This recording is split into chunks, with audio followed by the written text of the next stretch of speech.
Yo, yo, yo. What's good? What's good? It's Stormy B Man, and I am back. Welcoming you to Nerds on Culture with Stormy B Man for this Monday, September 15th, 2025. This is number 134 in the series of Nerds, and this evening's topic is icons and influences, something that is a significant aspect of our culture, icons and influences. We're going to have a discussion about that this evening, and it may take us places that where though we start off with this being the subject, it could very well be something that can be led more and more toward depth, because conversation needs to be had about this. What are our influences in our society up to date? What icons play a role in that? And the ironies of it all, because we kind of find that people are easily swayed and influenced in this time. There's not a lot of objectivity when it comes to the thought process. And maybe we need to dial things back a little bit and consider. So that's one of the reasons why this particular topic for this episode has come about. So, with that being said, I want to introduce my co-host in this show. We got Drew Titan in the building with us this evening. What's going on with you, brother? How you doing? Salute, Sensei. Always looking forward to Mondays, always ready to cook. My allergies are acting crazy, so if I go on mute, that means I'm sneezing my head off. Mine are acting a little crazy too, as I'm kind of, when you guys see me rubbing my nose like this or doing like this, Yeah. my allergies, man. The one thing I try not to do is rub my eyes, but my eyes be burning and itching like crazy too. And it's all a part of like when the seasons are changing up for us here in the shop. So Yeah. it's something that I got to deal with. But yeah, man. So we're here tonight, taking a little bit of a detour into, we've been kind of hitting cinematic aspect of the Nerd Show for a little bit. So I thought I'd come up with something to kind of take us around again. We're still talking about our culture. We're still talking about our society. And as a nerd, being insightful and observant to what's happening around us in this ever-changing world. I mean, we're seeing things, and it's not everything is on the positive. But again, to have these conversations, I feel like it's important, Yeah. This is a pivotal show. If you look at the title, I'm talking to the audience now. It says icons and influences. As it pertains today, I'm a little older than a lot of people in the chat. I'm not sure people today, the young kids today, can identify what an icon is. Because in this era where everybody gets a home, everybody gets a participation trophy, nobody, because these are people coming from that, nobody sees the importance of doing the best that you can in giving it a try to separate yourself from the pack. They're content doing just enough. Nobody's trying to be special. They're saying, this is good enough. So we celebrate things that are mediocre, and it's clearly mistaken as excellence. And you see it in all walks of life. You see it in our entertainment. You even hear it when they refer to, boxing. Oh, he's a great fighter, No. Stop saying that. That's just the equivalent, and I'm gonna talk to the fella for a second. That's equivalent to you sleep with a woman and say, "Oh, baby, I love you." No, you don't. No, you don't. You just loved on her for that moment. Stop abusing these words. I hear women say, "Oh no, he's a great guy." No, he's not. No, he's not. You're throwing around these words, and it takes away from what's great and what's mediocre. So icons and influences, even online, you hear people use influencer as a job description. Oh, I'm an influencer. So you make a little money on social media, and then you go to their social media page, and it's like they just walk around in the street, pranking people. What are you influencing? You see how they took that and hijacked it? What are you influencing? Um, so when you say who are our influencers today, who influences society today? Who are the icons today? The pickings are very slim. The pickings are very slim. And not for nothing, when you had someone walking in that line, borderline saying, you know what, this person, it could turn out to be something, magically, they die. Like Kevin Samuels. I ain't afraid to say it. I still don't understand that. I do, but I don't. Magically, they die. Dr. Sebi, he wasn't trying to be this world changer. He spoke his piece and people started gathering to him, like hearing what he had to say. Magically, he died. You understand? So who are our icons? Every time I turn on social media, there's a rapper that I don't know, but you go to their page, they got millions of followers. They have songs that I've never heard. And they're not adding anything to society, but making kids paint their fingernails, men. And they're uneducated and talking about everything bad in society. And they're celebrated for that.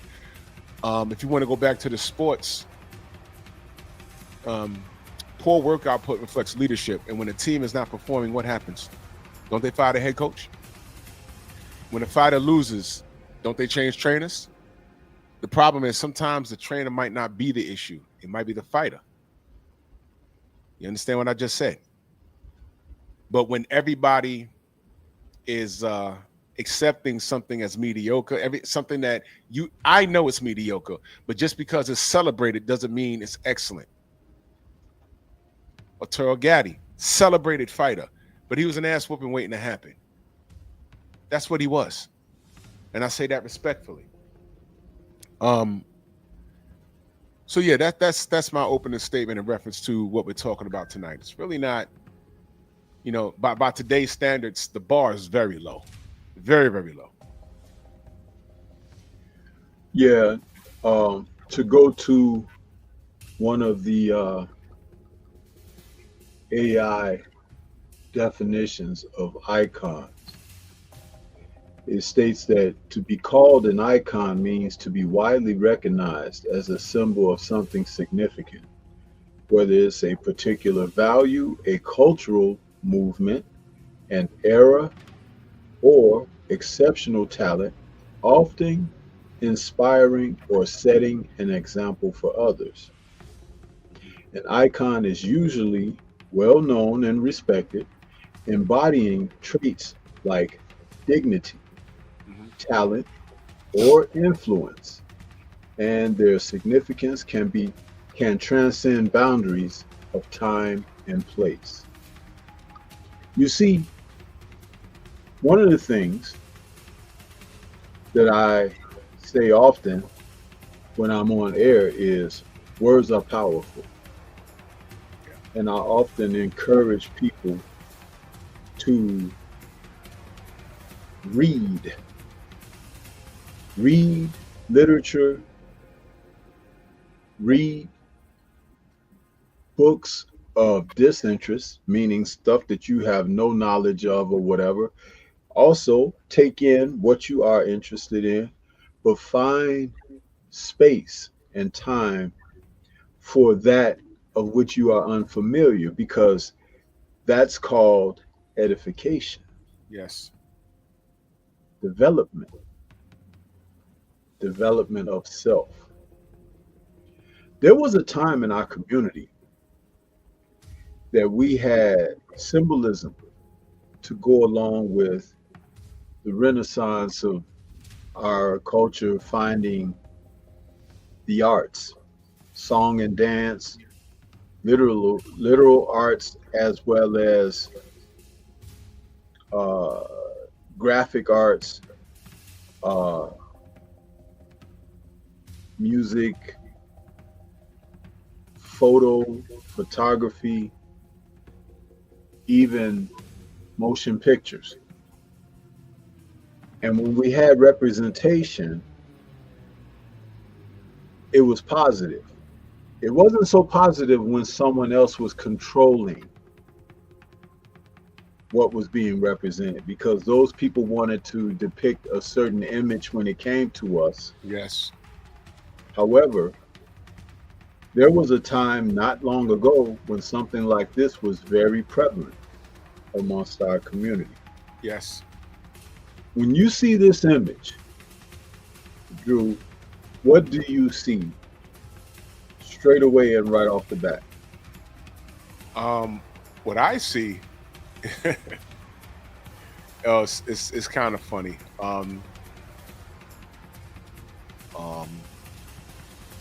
That was a huge part of our culture, wasn't it? Yeah. But Let me help. we, Let me help you. go ahead. One word. Proud, No. Togetherness. togetherness. Yeah. Unity. Yeah, there you go, universal truth. Yeah. See, that meant something, people. Yeah. That meant something. Sure did. Tell me, when's the last time you seen an image like this? Whether it be through advertising, Man, that's sad. whether it be through public display where you can ride down the street and look at a billboard or something. When is the last time that you've seen this type of representation? I can't. I can't think of. And that's sad because, like I told you, man, it's. I can't think of it. I can't think of. I can't think of it. Yeah. And watch this. There's a They, reason for that. they were in unison, and that's this picture. You know, I was gonna say proud, but unity is the word, because even the way the picture is, photographers tell a story with every picture they take. Most people don't realize that. And if you look at this picture, first of all, you see the look on the brother's face. Mm-hmm. He looks proud. He looks determined. And who's behind him? His woman. His woman. Right? Now watch this. Does she look confused or angry? Like, why am I gotta be behind him? Why can't I be on the side of him or in front of him? No. Right. She has his back. And she's supporting him in solidarity because they're rocking the same hairstyle. And she's smiling. She's happy. He's leading and she's happy. That's what this picture is. Did y'all get that? This is so powerful, which is why I selected it to open up what we're talking about. This was an image that I had captured when we were talking about the topics of, remember we did a show when we were talking about fashion and Yes. hairstyles. And this was an image that I had captured that because I was going to talk about it, when we were doing hairstyles. But you see how you can also use proper representation to be in a broader aspect toward conveying a point, getting a point across. Right.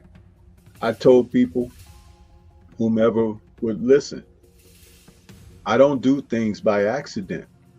Right. When I did my celebration of post-fight video a couple of days ago from Terrence Bud Crawford's successful fight and victory over Canelo Alvarez.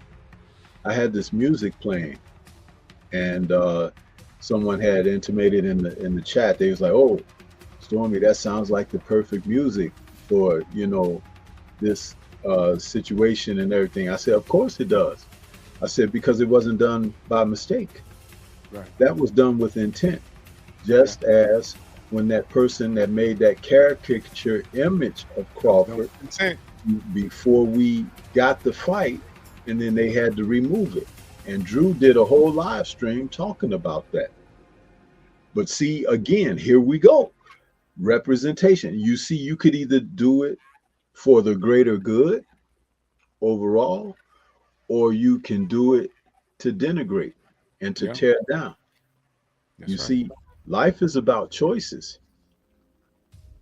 Yeah. And there were very few of the general public that said anything about that negative image of Crawford, right?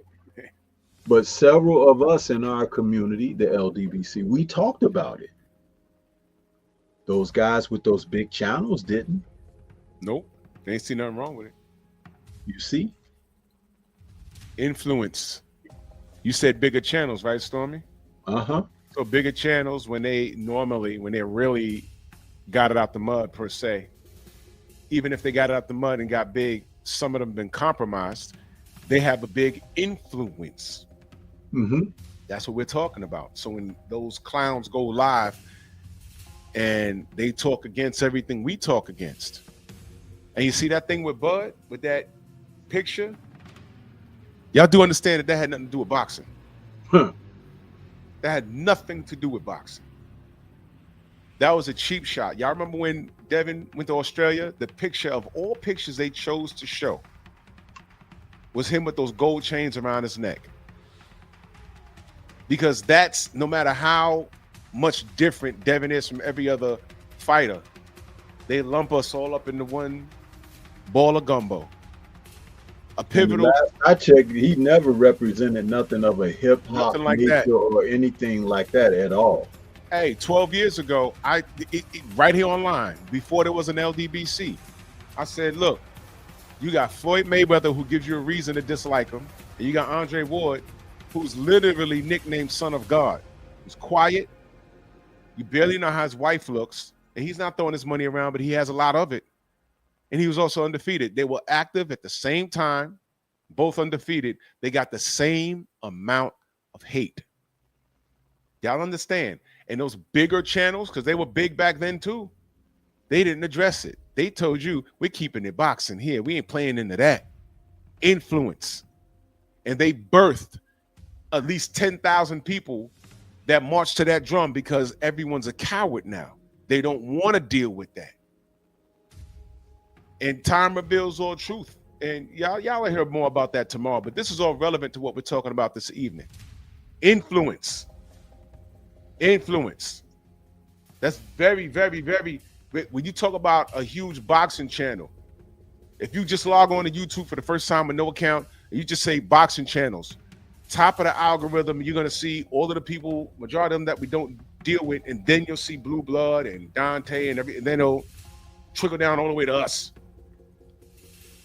But quantity versus quality. And if you don't know any better, you're going to go to the bigger channel because you think the bigger channel is more credible. And they're not. Influence. Everything that glitters ain't gold. I'm sure y'all heard that before. For example, I just mentioned the rappers today. This is the worst thing I've ever heard. The kids that are really rapping that I listen to that are young, they're all on Instagram. They ain't got no major deal, and you know why I'm listening to them? They sound like they're rapping from the 90s. Come to find out, those young kids, one of them is one of the sons from he's a son. One of his father used to rap with oh God, the brothers that did 93 Till Infinity. I forget, but I was like, no wonder he raps like that. As opposed to Glorilla, and all of these kids rapping about drugs and lean and fornicating and all this other stuff. But they Even feel the that, names that they choose, yeah. I mean, negatively influenced. negative influence. This chick, And Sexy Red, intertwined in negativity. Souls of Mischief. Thank you, T Berry. Souls of Mischief. This chick, Sexy Red, literally has a lip gloss line or a lipstick line, and she's named it after STDs. Gonorrhea green. What daughter is going to bring that into the house and the mother has to read that and she's okay with it? Because there are mothers that are reading it and that are okay with it because they in a club with their daughters. Gonorrhea green? You know, I mean, what are we doing here? I mean, that's disgusting. It's disgusting. And it's not a joke because it's in our community. I don't see no country singer in their white skin putting out a negative line like that and them celebrating that. Every time I hear a country song, it's, oh, when I live in the USA, and it's all positive. But us, they put those people on Front Street, and those are the influencers. These kids got it all messed up. But don't worry, I'm here. I told my nephews coming up, and I told my little cousins, the ones that are still young, and my nieces, no, this shit is whack. And I'm explaining to you why. They know what music I listen to. You understand? They know who Michael Jackson is. By the way, he died under suspected circumstances. Prince died under suspected circumstances. I mentioned Kevin Samuels, Dr. Sebi. Everyone's wondering, hey, man, you know, all the money in the world that these black athletes and black entertainers have, why there's still fire blowing out the pipes in Michigan? Because I heard it's inexpensive to fix. You could get 3 NFL players and a rapper to do it. You know why they didn't do it? Because they were told to don't bother, don't do that, or your plane will fall out the sky. Why do you think Jay-Z don't get involved in that? Why do you think Michael Jordan didn't get involved in that? Because he know what they would do to him. He knows that. Do you understand what I'm saying now? Why Muhammad Ali was a big icon and an influence? He sacrificed how many years of his damn career standing for what's righteous? You gotta understand. Y'all can read about it and say, oh, that's great. No, you understand in the 50s and 60s when he said, ain't no Viet Cong, call me nigga. Do you know how big that was back then? When they kept trying to call him Cassius Clay, and he kept correcting the judge. No, Muhammad Ali. Cassius Clay. No, Muhammad Ali. And it took how many years of his career? Do you understand why when George Foreman was coming up and he won the gold and he was waving that flag, why people called him a sellout? He wasn't, but it was bad timing because of what black people were going through in this country. So we talk about icons and influences. I really don't think these kids today understand what we're talking about because everybody gets a house. Everybody gets a participation trophy. Everybody's an icon. Everybody's great. Everyone, because you're great. Listen, it's so stupid. Listen, I see these debates all the time. She, her, him, they. Oh, I'm a woman because I feel like I'm a woman. Oh, I'm a man because I feel like a man. No, you're not. Icons and influence, and they put those people that have this kind of quote unquote free thinking, which is really a mental disorder, they put them on Front Street. Oh, you're brave. We're going to celebrate that. No, you're fucking retarded. You have a problem. And the bottom line is somebody probably touched on you. You never got help, but you're angry now. And you want everybody to feel how you feel. That's dysfunction. Instead of telling people to feel how you feel, go get therapy so you don't end up like me. You want everyone to end up like you. You want them to suffer like you.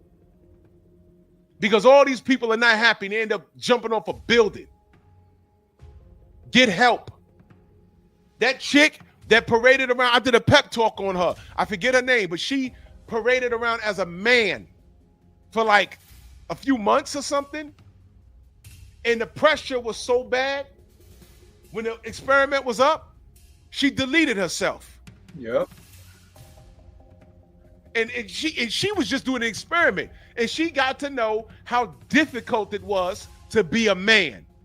Now we're reading it like, yo, this is just another day at the office. For every 10 girls we talk to, 9 will say no. The 10th one will, it's probably not, you know, when she says yes, it's like, oh shit, she said yes.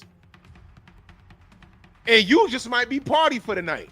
She might have struck out because while you trying to talk to chicks, every man she's trying to get is telling her no. So you catching her at the right time. But look, that's just another day at the office. For us, it's normalized. For us. Not only that, in the dating game, growing up as a teenager and everything, you could have someone that you be attracted to, you personally. But sometimes our influences will deter us from navigating toward that, and you think you're supposed to go after something totally different because of our influences in society. And so you think that, well, if you're a man looking at a young lady, or a young man looking at a young lady, you're thinking, well, she's supposed to look like this, have a shape like that, or whatever. You might like somebody who is as skinny as a rail, all sticks and bones. Yep. But the influences are saying she should have curves, butt or a breast, you know, that's shapely. Or you could be a guy that like Sister Big Bone, huh? And society is teaching you that that's not attractive. So you become confused within yourself, because what you really pine for and what you feel like might be acceptable, or people have that type of influence over you, and you end up all messed up as a result, and picking or going after the wrong type of person for yourself. Right. Same with the ladies, the young girls. Your girlfriends are telling you, girl, he ugly. But that girl that told you that he ugly, kind of like him, but she'll tell you he ugly so you won't touch him. You won't get together and get to know him. Influence. Yeah. And Sister it's all screwed up. And it's like, this is why, as adults, we're supposed to teach our children the proper way and rein them in and put them up on game, so to speak, to understand this is what you're going to face when you go outside these doors. Hold fast to our values of what we teach at home, because the world got a lesson for you, but the lesson that the world has to offer is going to chew you up and spew you out. But the lesson that we have to nurture and cultivate and develop you from here, from the nest, when you go out there, not only will you be able to take the hits that society have, but that care and love that we wrap you up in, that's your protection. That's right. That's right. Now, the negative aspect is, if that love and nurturing isn't at home in the nest, then you're more than likely going to roam out into the world and catch what blows your way. All of that is something that could be very perilous for you, because in catching your lessons out in the world, sometimes they have a finality to them, or such damning results that it's hard to bounce back from. Yeah. Psychologically, physically, emotionally. So it's very important to take note of these things. Like I said, it's a conversation to be had. This is why we're doing this evening. Yeah. I mean, sometimes I get a little exhausted. I feel like I'm preaching to the choir sometimes, and it gets a little frustrating because it's like, man, on one hand, it's like I know I'm doing the right thing, but am I making a difference? And I know I'm making a difference, Stormy, because I got an email today that I just saw, and I'll read it to you off air. Yeah. I don't know who this person is, but I came up on his algorithm, and he saw my email scrolling on the bottom of my page, and he sent me an email, and he said, "Man, um, he found my show when I was talking about, you know, Kirk, that was, had his life taken from him, and then he went and surfed my channel, and he found topics that hit home to him, and he's a new sub, and he says, "Man, I'm reviewing your stuff from like 2 years ago." He says, he said he feels comfortable here, because it's like I'm not trying to, like, as he put it, use big words. And he said, listening is just like sitting down and talking amongst his peers. And he said, you're a little older than me, so I like listening from your perspective. And he says, it's really, a few of your shows have really helped me, and I appreciate that. And that's just one person. That's who we do this for. Like I said, amongst the haters and the people that, they don't hang around for the whole show, and that's fine. You hear me say quality versus quantity. I always appreciate the support, but if I can make a difference to one person, then that's what I'm doing it for. You know what I mean? And these shows that we do, it's very important. Like, and tonight, I take it very seriously, because when Stormy told me he was doing this show, and I looked at the title, I said, "Yo, you know what? In 2025, who could we say is our icons?" And I don't want it to be. Let's not keep it exclusive to the Black community. Right. Okay. When you turn on the TV, who's an icon that reaches everybody? Okay. Now, look, Muhammad Ali was a worldwide icon. When the man said, "I can go anywhere in this world and go to someone's house and have dinner," he really meant it. He's a worldwide icon. Forget superstar. He's past that. He's transcended that. He was an icon. He meant so much.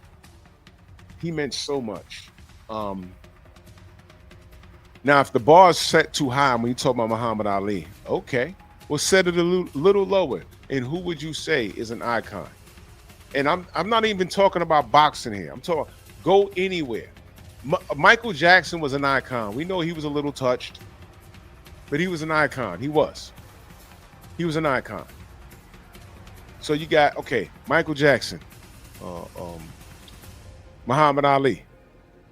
So you had an actor and an athlete. I mean, a singer and an athlete, an entertainer and an athlete.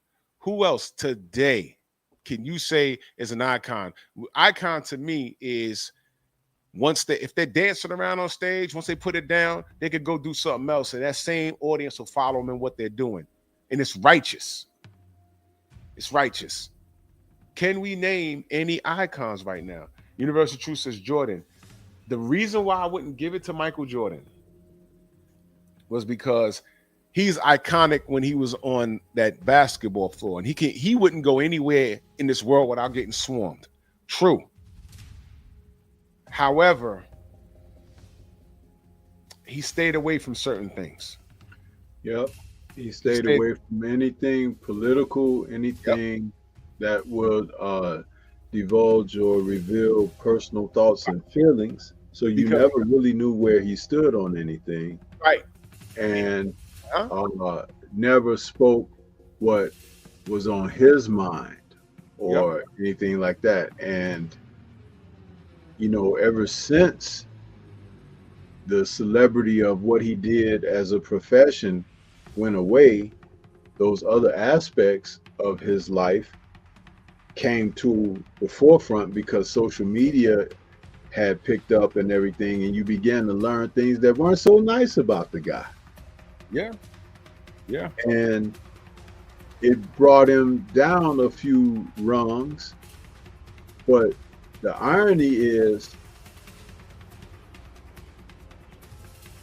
when you talked about someone like Michael Jackson or Ali, though they didn't have social media during that time, the paparazzi and everything were never away from those guys. And that was like a form of social media within It was. itself for them being so iconic. And they never let people down. Yep. They didn't. That's right. Ali kissed so many babies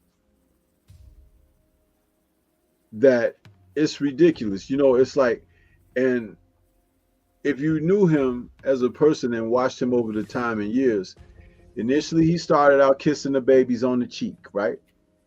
Then he got to a point where he got very political with it and everything. So he kind of like pushed his cheek to their cheek Mm-hmm. and kind of made fish lip. Mhm. But what that was he began to understand with changing times that it wasn't too close, but it was close to be, what's the word I'm looking for? It was close enough to be familiar, Yeah. Yeah. Yeah. I got you. recognition. You know what I'm saying?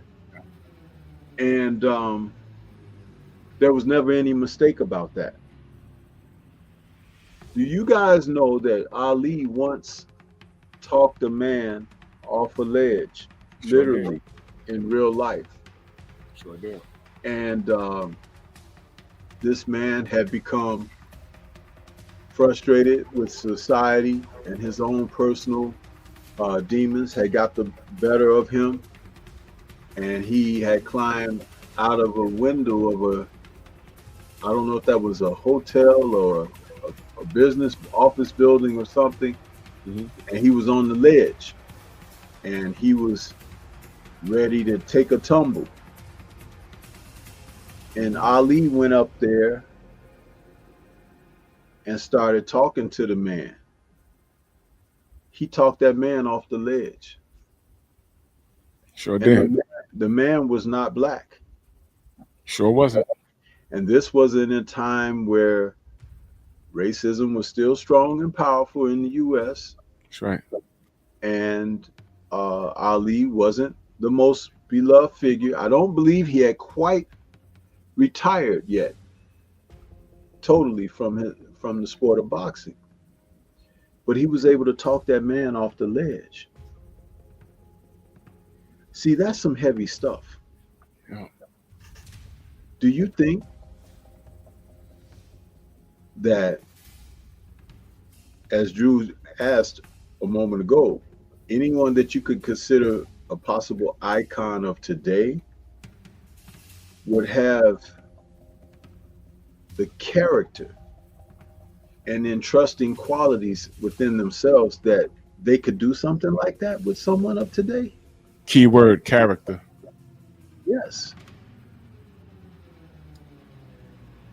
And that's so even when you talked about the person who found your channel and has started digesting your content,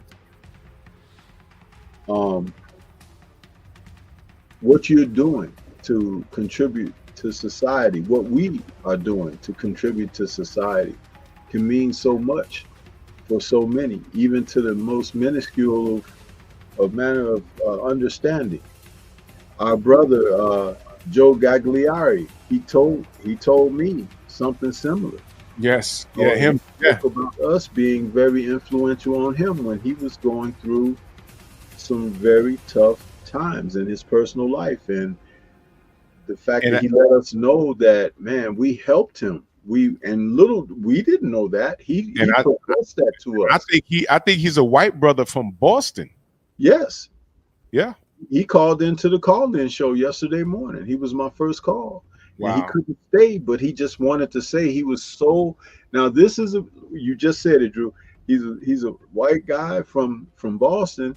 He called in and said he just wanted to say how proud he was of Bud Crawford and And, his accomplishments, and everything, and how like we had talked that up in such a positive manner that he felt good being a part of that energy that we projected out there like that. See, you never know who you have that type of influence with. That's why um, it's important to definitely be upstanding with what you do, huh? And that's how we try to represent. And I won't say try. That's how we do. how we do it. Represent. And to go back to the Michael Jordan thing, this is very key.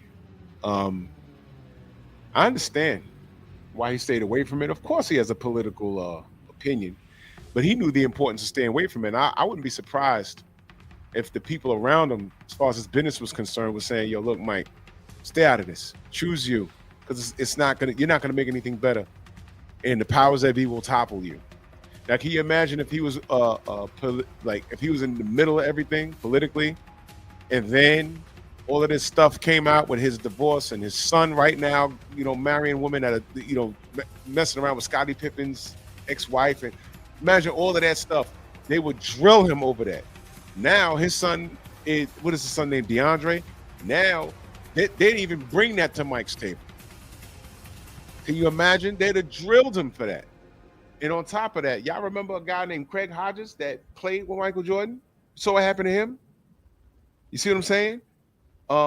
Kyrie Irving, Mahmoud Abdul Rauf, they snatched his career from him too. They snatched his career from, I'm sorry, y'all might know him by his slave name, Chris Jackson. They snatched his career. They blackballed Craig Hodges. You think Mike didn't see all of that? And Kyrie Irving, he was getting political and standing on his business, and he wasn't being disrespectful, and they still tried to get him. So he said, you know what? Let me choose me, because we're not united enough, and that's a whole other topic. That's a whole other topic. Whole other topic. But these guys see that. Shut up and dribble. What do you think that was about? That was wrong for that to be said about LeBron, but he shut up and dribbled, didn't he? We say, yo, that's wrong. Don't do that. But he shut up and dribbled. So I understand it. But we have no icons today. Every icon, because icons don't set off to say, I'm going to be an icon. They do a list of things, and they end up that. Once you become an icon, you influence people for the better. So that's how it's supposed to be.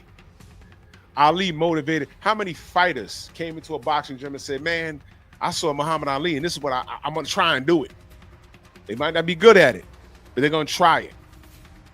Or they're saying, yo, look, I'm not going to be a fighter, but I need to have that Muhammad Ali drive. How many kids came into the NBA saying, man, I want to be like Jordan? They don't end up like Jordan, but they make it to the league. Kyrie Irving said, yo, Mamba mentality. He was a Kobe Bryant fan. Right. So Kobe Bryant motivated him. Kobe Bryant was iconic, and then his fucking helicopter falls out the sky. Are we seeing this?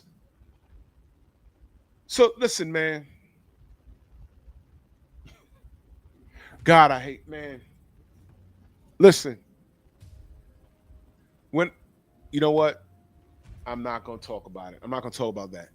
But icons have been suppressed today, but they put to the forefront people like Sexy Red. There's a video of Sukiana crying, talk about how she literally sold her soul for this music industry. Literally. I think MTR reposted that video. And she's crying and, I sold my soul. And yeah. A year later, she's talking about eating a man's booty. And they shoved her into the forefront. Sexy Red into the forefront. They put that poison out there. They want you to believe she's an icon. And you got a bunch of people marching to that tune. When I talk about industry plants, y'all thought I was playing about that? More of these, MTR also put out a video of these Hollywood actors talking about, I forgot the brother's name, but he was hot on the silver screen for a little while. He was on a lot of black films. And then next thing you know, Joe, what up? Next thing you know, it slowed up. And he's doing an interview. He did an interview. The dude said, hey, man, you'd be a lot further in your career if you was bisexual. He was like, wait a minute. Wait. What do you mean? What do you mean? And that's what they said. It said you'd be a lot more, what's wrong with my soundboard? There's something wrong with my soundboard. You'd be a lot more influential. You'd be a lot more popular if you was bisexual. And all of these actors that we knew them, but they kind of like disappeared, like off of the movie. They started doing comedy clubs and stuff. It's like, what happened? That casting couch is real. Cat Williams talked about it. They tried to tell us that Dave Chappelle was crazy. Remember that? A few years ago. Oh, he's crazy. He's crazy. Look, he had a meltdown. It was all over the news. No. You know what happened? You know why his show ended? You want to know why? Did you hear what he said? He said, I think he said he was in LA or something, or on his way to LA or something. And they said, hey, man, we got this female character we want you to play. We're going to put you in this dress. And he said, no, you're not. I'm not doing that. They said, no, but it's funny. And you could do. He said, well, I'm not doing that. And the person told him, matter of fact, I forgot the old comedian, the woman. She said that he told her that the dude said to Dave, okay, you're leaving here. By the time you land, I think he was going back to New York or somewhere. It's about time you land, your career is going to be over. And then I'll be damned. That's when I saw in the news, they showed him at a concert laying on the floor. They're saying, yo, he's having a meltdown and he's crazy. No, he wasn't. He refused to wear that fucking dress. And he stuck to his guns and they tried to bury that brother. And Netflix came through and gave him a crazy deal. Listen, let me tell y'all something. It's not on our time, it's on God's time. And God is very real. And I can't tell you how many brothers would have just said, man, just give me the damn dress. And I'm going to say something else. You know who was on his way to being an icon? But somewhere along the line, he tripped up and he had a meltdown. Martin Lawrence. Martin Lawrence was popping in the 90s. He was popping in the 90s. And you remember that meltdown he had? You know what I didn't like? I loved the Martin Lawrence show. It was crazy. It was funny. Season 1 and 2 was funny. But you know what I couldn't stand? I could not stand when he portrayed Shanae. Not because it was a punch to the face, the black woman. I did not like that brother in that damn dress. Didn't like it. Didn't like it. If y'all remember the lineup on Fox, after Martin Lawrence, what came on after that? A show called Rock. They tried to get that brother to clown out his show. And he told the writers, I'm not doing that. And they took Rock off the air. And he stood in the pocket. Now, do you see Charles in these movies like he should have been? Because he's a hell of an actor. And he has a hell of a story, a real life story. No. But these guys stood in the pocket. So you pay for it because they try and sock it to your pockets. But the amount of brothers that stand on business versus the amount of brothers that just says, yo, man, I can't go back to the projects. I'll go to that casting couch. You're fighting an uphill battle. So who are your icons? And what are you influenced by? What are your kids influenced by? What are they watching? What are your daughters listening to? Sukiana? Sexy Red? These hoes ain't about nothing, and they're manufactured. And they've been selected to dump out poison into our community. But man, this is crazy work. Let me go on mute for a second. I gotta fix this. I don't know what's going on here. Yeah. And since you were talking about those young women like the Sukiana and Glorilla and all of that, um, there was a time not very long ago when we had a different type of representation when it came to entertainment like that. Like, you remember these women here? See, Yes and yes. this right here, again, you're talking about soulful songstress. Um, dude, there was a time when these women right here, they had everybody from male to female audiences just vibing with them totally. And what was so interesting was their voices were strong, very prominent, but their their representation of female, it was hot. They were like, you know, different heights, different shapes, and when put together, they made beautiful music. It was just something else. But see, we got so far away from that. And even in this image that you see here of them, the hairstyles, each and every one of them, that's their real hair. Yeah. That's Not a their BBL real in sight. No BBLs. BBL or nothing, man. How do we get so far away from what's natural? How do we get so far away from our identity? Stormy, when you first started your Instagram, I remember I was on the phone with you. And you remember when I said, yo, you got to be careful because you're going to end up scrolling down and you're going to start seeing these women just walking around with their booties out. Yeah. And within 5 minutes, that's all you saw, right? And it's like, what the fuck? What are we doing? And you know something else that I learned about the Instagram thing? More than YouTube or any other social media that I can think of, because I'm not on a lot of them, but it's just I'm learning about this thing that they call algorithm. If you watch a lot of that stuff, they feed it to you. They feed it to you. It's like you might as well have like a porn addiction or something, because that stuff just come. And what I've gotten away from is making certain that I don't get inundated with that kind of stuff. I get a lot of like pet videos and the boxing stuff, kung fu stuff, but I don't. And then, when some of those folks were trying to say like they wanted to befriend you or something, it's like all that stuff gets deleted, man. And it doesn't even come away too much anymore. So I'm glad. But you told me, you said, yeah, man, watch out for this and that or whatever. It's exhausting, bro. It's exhausting. Exhausting. And there's young kids right now that's normalized. That's why mama twerking is normal. Oh, what's mama doing? Oh, she's just twerking. Huh? That's normal? Man, look, man. We are desensitized. We're desensitized to murder. We're desensitized to explicit sexual behavior. Everything is fake. Fake is real.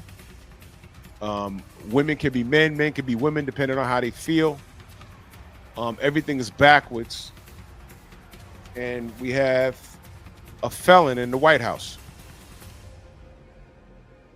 And then I get on here and point out the goddamn discrepancies, and people say that there's something wrong with me. Ain't nothing wrong with me. What the fuck is wrong with y'all? Ridiculous, man. Life used to be so simple. They have conditioned y'all. Yeah. Now, here's my question. What do you think they're preparing you for? What do you think they're preparing you for? I saw a video of this woman We talk about icons and influences now. This woman was non-binary. And before she even started teaching the class, she introduced herself as her, him, they, them. And it was like a whole 15-minute dialogue, not dialogue, monologue of who she is and why pronouns are important and things like that. I'm like, what are you talking about? And the parents got pissed with the school. It's like, no, I don't want my kid in the room with her. It's a woman. Man, shut up. Awful. Burt Reynolds, Smokey and the Bandit, classic films. Yeah, this one, the reason I brought this because we did a show when we were talking about iconic vehicles. Remember? Yes. And from the movies and TV shows and whatnot. Now, why I pulled this up is when we talk about icons and influences, the cars. Yep. You know, there was a time when America made the best cars. Yes. From the 57 Chevy on up through the, the 76, I think it was, Oldsmobile Cutlass. And, it's like, dude, we just had great vehicles. And you could work on them in your garage or in your backyard, Yeah. replacing parts and things of that nature. Yeah. It was a time like when you could hold fast to something. And the other thing about this car with Burt Reynolds, the Pontiac Trans Am. Boy, that was a car that man, listen. And we talked about it on that show too, but go ahead, Drew. This Around My Way was the official, and I say this respectfully. Listen to what I'm about to say. There's just certain things certain ethnicities have that they adopt to themselves. For example, every black person when you're a certain age has had or have a pair of Air Force Ones in the closet. It's a black thing. And if you have a pair of black Air Force Ones, that means somebody about to get this work. Okay? The Trans Am was an iconic car, and around my way, the white boys had it. And there was a white guy that lived around my way, and he was so cool with it, Stormy. And he would pull up, and it didn't quite look like this. He had the in fact, it wasn't he had the Thunderbird on the hood, but the headlights. Not the Thunderbird, the Firebird. The Firebird. That's what. Yes, that's what it was. Yeah, because they used to have it on the hood of the car. Yes. Right around the what they used to call that? The scoop hood. Man. He would pull up on the block and honk the horn because he wanted all of us to see him. Because he was young. He was a little older than my brother. He was like in his 20s, and he had long rock hair. He had blonde hair, and he would come on the block and beep beep, and he'd make the headlights blink like eyes. Yeah. And I forget his name, but my brother knew him, and he would come up blasting Rush, and he loved playing Tom Sawyer. And he would come on the block playing that, and there was a white chick that lived in the building across the street from me, and she used to come out, and we used to go, and he used to let us sit in the car. I mean, we ain't know what racism was, Stormy. We were just so cool with each other, man. And yeah, you know why? Because there was a culture shift from the late 60s when they had Woodstock. Yeah. and a lot of children born out of that free love period, Yeah.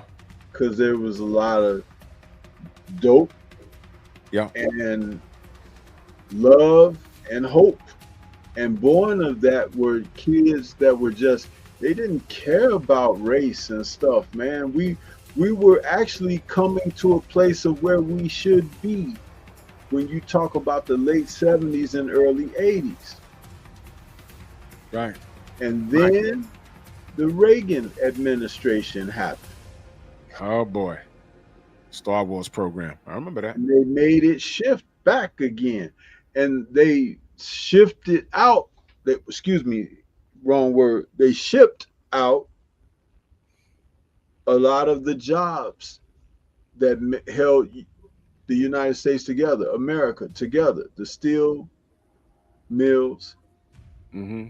and homegrown, homemade American product. Families that worked at factories and the automotive industry and everything, that was big business. And the Reagan administration came along and they were like, okay, Yeah. we're Yeah. gonna Reaganomics. That's right. we're gonna bust up these unions and everything. And they got big corporate to say, well, we'll take our industries overseas Uh-huh. and we don't have to pay the labor costs and all of that, and pensions and stuff. And that was like, and that really tore the carpet literally from under the foot of the American public. You think about, there were these huge factories. Like, you ever heard of Jay's potato chips? Yeah. Yeah. Okay, there was a big factory here in Chicago, Jay's potato chips. And they were around a long time. I mean, I think Jay's potato chips goes back to maybe the 50s, if not the beginning of the 50s or late 40s. They were around a long time. But that's just a small example of how families raised families working those factory jobs. Your dad could have worked that job. Your older brother could have got a job there. Right. And if you chose to, when you start working, you could get a job there. Yeah. And they had 24-hour shifts, some of those factories. Yeah. And people had pride because they earned their keep. They were Oh, able to take care of their families. They were able to have something. Whether you bought a car or you had a home or you had a building or whatever, it's like people were like, dude, it was a great time.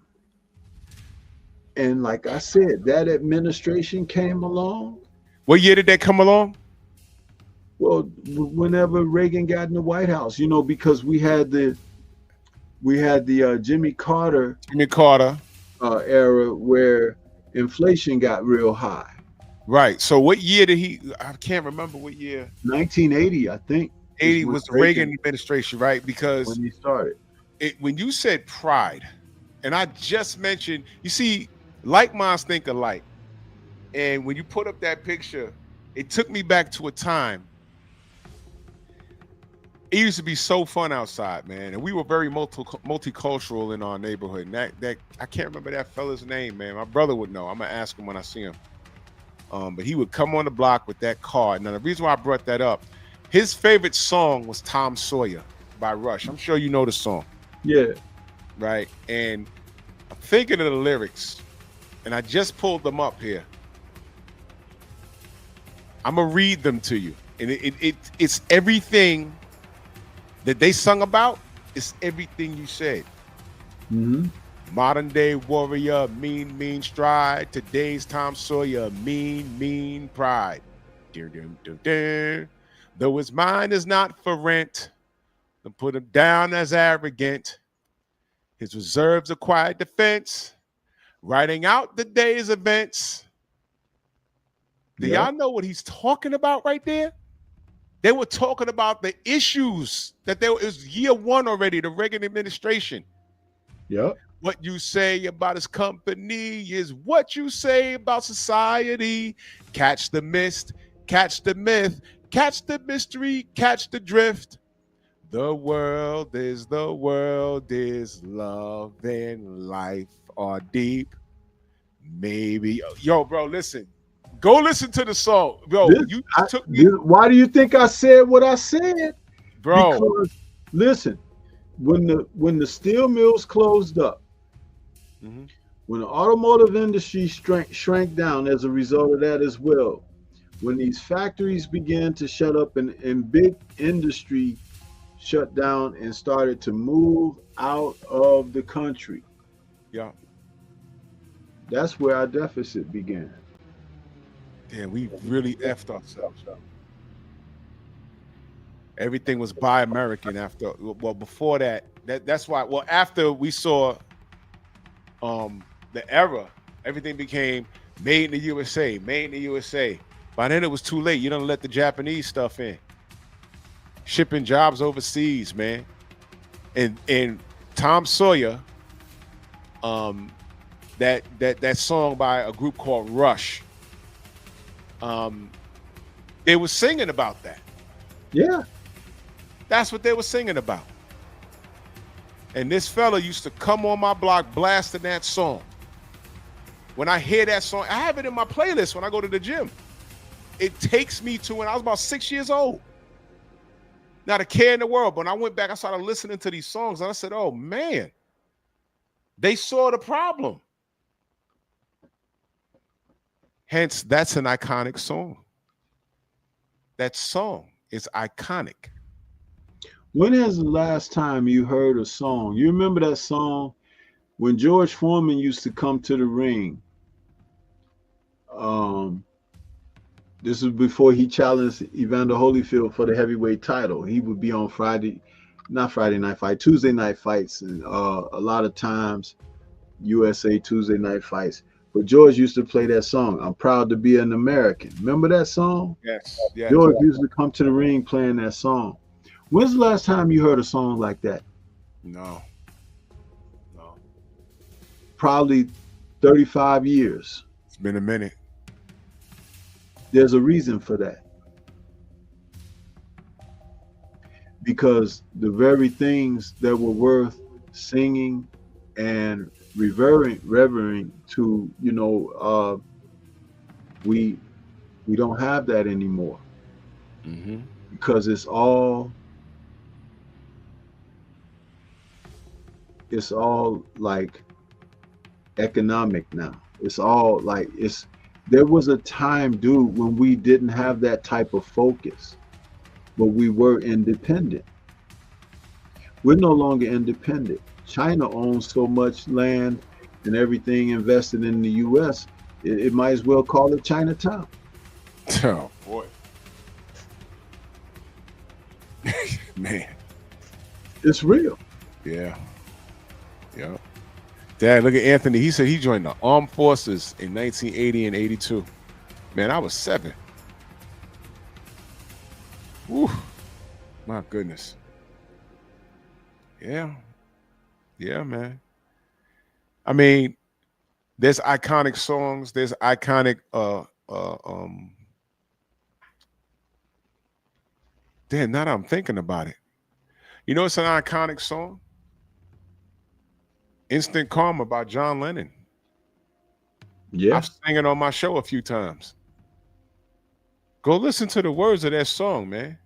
You got to understand, man. I mean, it's just not like that anymore. Now, iconic songs are different from classic songs. I'm talking about iconic things that influenced an era. Like this object right here.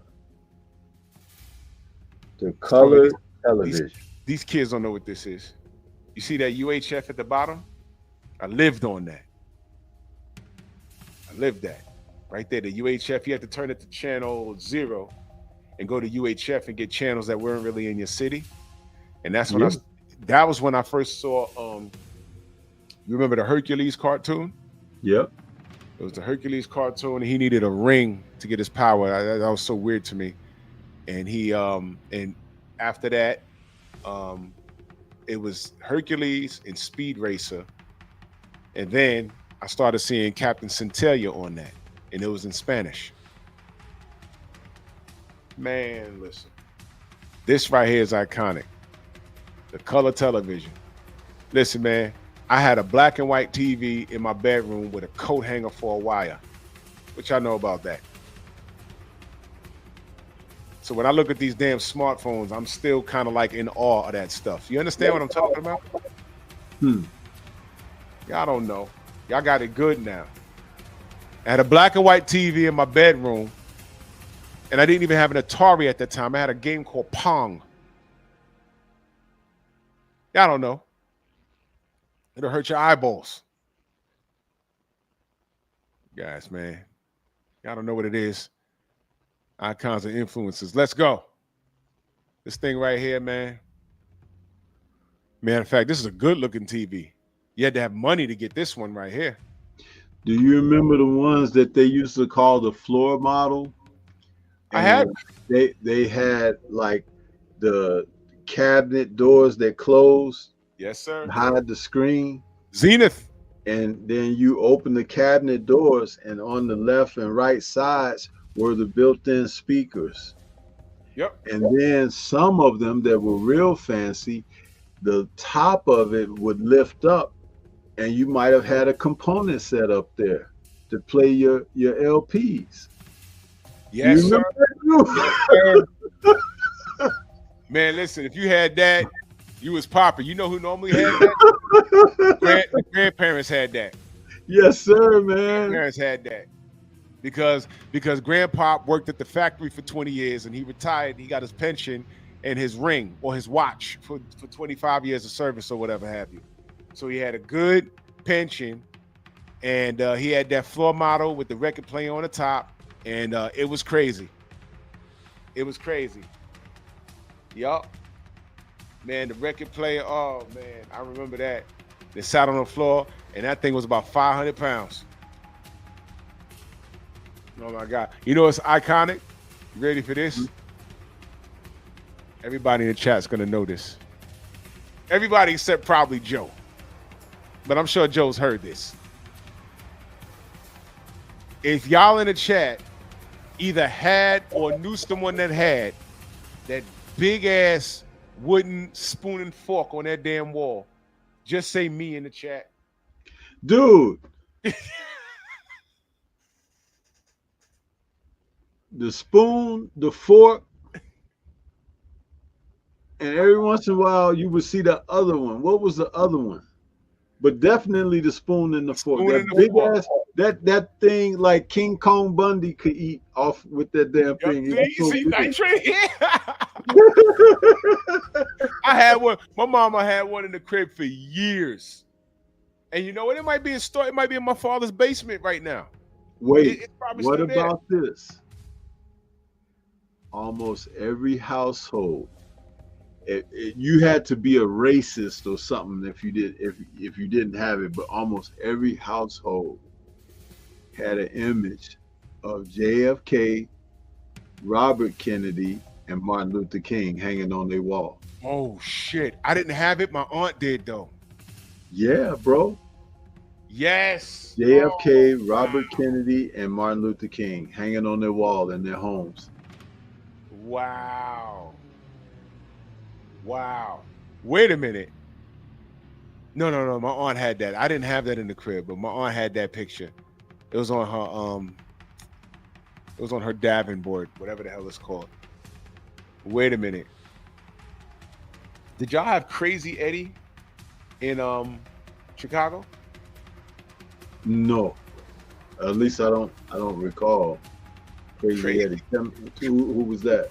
Crazy Eddie, it may have been a New York thing, a tri-state thing, New York, New Jersey, and probably Connecticut. Crazy Eddie was a electronic shop. You can YouTube it. The guy that was on the commercial actually owned the place, and his tag was, "Our prices are insane." Okay. and he sold everything at discount. And everybody, and if you was in New York, you knew who Crazy Eddie was. And he had some stores, electronic stores. What happened to him was, I think he got in trouble with Uncle Sam, and they shut him down. I remember. So that was insane. But he Crazy Eddie. Damn, I thought he may have branched out, but I think it was a New York thing. All his commercials they got. Let me see if I can find it. It's definitely on YouTube. You know why I'm laughing at what you said about him getting in trouble with Uncle Sam? Because I don't know that guy, but you say he was probably on the East Coast, like you said. But the mere fact that you remember him and everything, why Uncle Sam come after somebody like that when you know he's iconic? He's like selling, goods and stuff that people see. And then you look at today, and you got these people like Mr. Gates and others doing what they do, and ain't nobody trying to go after them and wrap them up and put them away. You know what I'm saying? And it's like, dude, it's ridiculous. That's one of the commercials I put in the chat. That's one of the commercials. And I'm looking on that page right now. On my right, it says Crazy Eddie's Crazy Fraud. So the story is on YouTube. The first comment section, this fella says, I grew up watching these ads in New York City, and it always shocked me when people in other parts of the country have no idea what Crazy Eddie was. When I was 7 years old, I thought the guy in these commercials was world famous. So it was a New York thing. But this guy's commercial, you know when Stormy, two things that I grew up. There's things that I relate to. Crazy Eddie, when his commercials came on, they usually came on in the evening. Like during soap operas. Yeah. Like in the afternoon, they played a Crazy Eddie commercial. Then during The Price is Right, Crazy Eddie commercial. So now I know it's just a New York thing, or a New York, New Jersey thing. And the other thing was 9 o'clock. When MASH came on, that means it was time for us to go to bed. Yeah. Whenever you saw the helicopters, here come my dad. All right, time for bed. I'm like, oh, man. It was because of that. I never saw a whole episode of MASH unless I knew I wasn't going to school the next day. Whenever you saw that doo, doo, doo, doo, doo, doo, he was like, all right, bedtime. It was like 9 o'clock. It was bedtime. So I hated MASH for that. Like today, when I see it, do do do do, I start getting tired. Like, wait a minute, I'm grown. But that intro is iconic. It's iconic. And every person my age, they say, MASH, you watch the episode, cats my age were like, I know about it, but I never sat through it because it was always bedtime. They made us go to bed. It was like 9 o'clock. Oh man, okay. Can we go to bed? We were like, oh man. You could probably go and binge watch that shit and be like, you know what? I never made it past the theme. I never made it past the theme credits. Yeah, never made it past the theme song. And I watched it like when I got older. I was like, what the F is this about? There was some dude running around with a dress. I said, what was that? Come to find out, the thing with that character was he was trying to act like he was crazy so he could get kicked out of the army. It was wild, bro. It was wild. Yeah, man. It's like, but you see, that was America, bro. That was America. And they were supposed to be in the Vietnam War. Yeah. Did you know about that dark episode? It was like a season finale where what's his name had like a meltdown and he had to go into therapy. And he kept talking about, we was in this hole and we were going to be found, but I had to tell this lady to shut the chicken up. And she had the chicken kept clucking. And if she didn't shut the chicken up, we was going to get found. They're going to throw a grenade on us. and she wouldn't. She had to quiet the chicken. Do you understand? And they thought he was having a meltdown. You know what it was? In his brain, he had to rationalize what he was dealing with. It turns out the lady wasn't trying to keep a chicken quiet. Because I did watch the highlights of that episode. I said, what is going on with him? You know what it was? A baby. It was the lady's baby. Yeah. And the baby, it was a baby. So she had to keep the baby quiet so the soldiers wouldn't find them. And the baby died. I was like, yo, yeah, Adrian, yeah, you remember that? I was like, yo, that's crazy. That was like a season finale or something like that. I said, man, and that was in the 80s. That is just sick. That was sick. But shout out to MASH. Bedtime. Yeah. But we're going to get ready to wrap it up, man, because you got to do your show. But once again, man, hey, you know. Time always flies when we over here. But this is another slam dunk, man. And I didn't know how disappointed I am in this era until I read the title. I said, wait a minute. We ain't got no, there's nothing to look forward to. And every time we think we have something, a scandal happens or they just drop dead, don't they? Yeah. So they really effing us up. But yeah, keep buying that sexy red gonorrhea green lipstick. Make sure your daughters pick that up. Unfucking believable, man. But salute, Stormy, man. Can't wait to see what we do here next week, brother. This show is important. This show is iconic. Yeah. Oh, you heard. Yeah. Hell yeah. But thank you, man, for your contributions. And we look forward to getting back out here next week. Absolutely. People what they need, you know. Absolutely. All right, now everybody out there, take this positive energy over to Drew Titan with the pep talk coming up in just a couple of minutes. So appreciate you, bro. Have a good show. All day, man. Peace. All right, peace. So yeah. But yeah, we got through this one. You know, it is what it is. You know what I mean? Icons and influences. We like to just say that what we do here is important. It's not all laughs, not all fun, but it's important for us to make sure that we keep an ear to the ground and be tapped in with our community. So with that being said, we're going to get ready to get on up out of here. We'll be looking to catch up with you guys next week. I want to say, you know, shout out to the mighty LDBC, and everybody enjoy the rest of your week. Peace to everybody out there.